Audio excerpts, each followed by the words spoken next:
my name is Amara Alder, and this is my community resource analysis focused on Ladres from Enrique's Journey.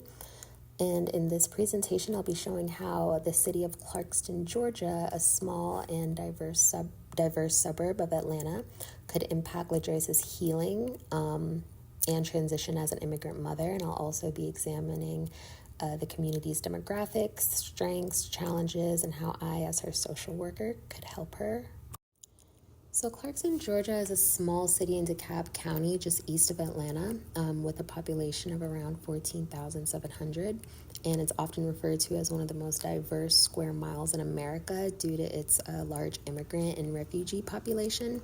And the zip code is 30021. And Clarkston has become a welcoming environment for newcomers, including people from Latin America, Africa, South Asia, and it has affordable rental, housing, MARTA bus access, and a variety of community organizations. So it's a realistic place for her to settle down and start over.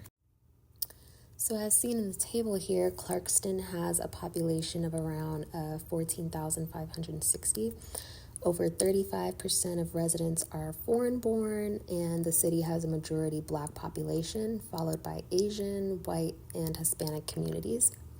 The median household income is just under $47,000, and most residents are renters due to low home ownership rates.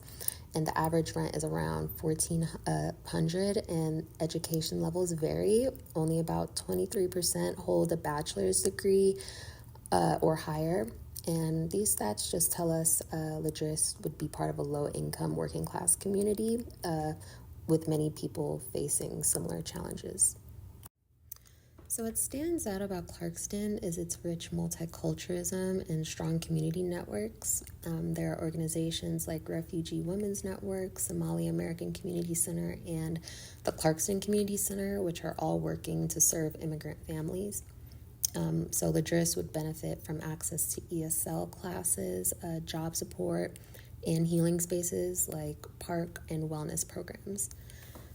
These resources would give her both community connection and culturally relevant support, which is something that she never had while working multiple jobs in isolation during her early years in the U.S. Ladres' identity as a Honduran immigrant mother who left her children for survival brings out layers of trauma, guilt, and resilience. She worked multiple jobs and often lived in shared housing and suppressed her pain.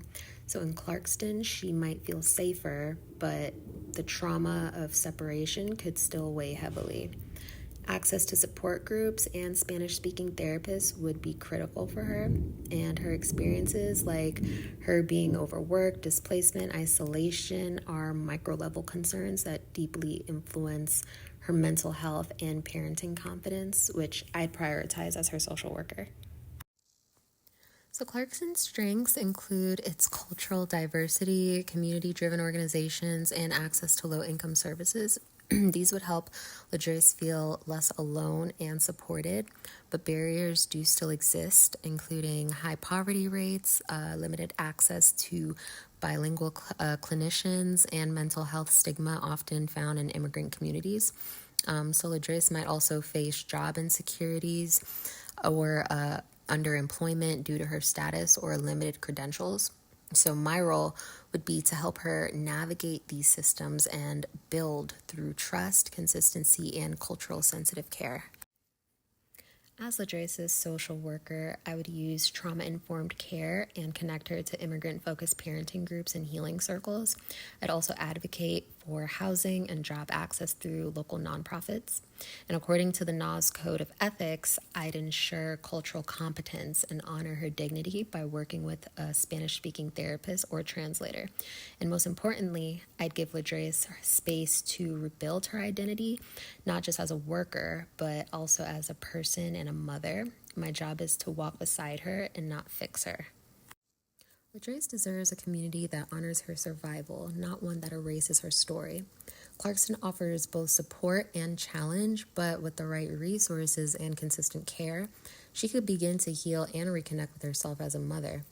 This analysis helped me to better understand how a social worker's role extends far beyond case management. It's about creating a space for healing, dignity, and long-term transformation.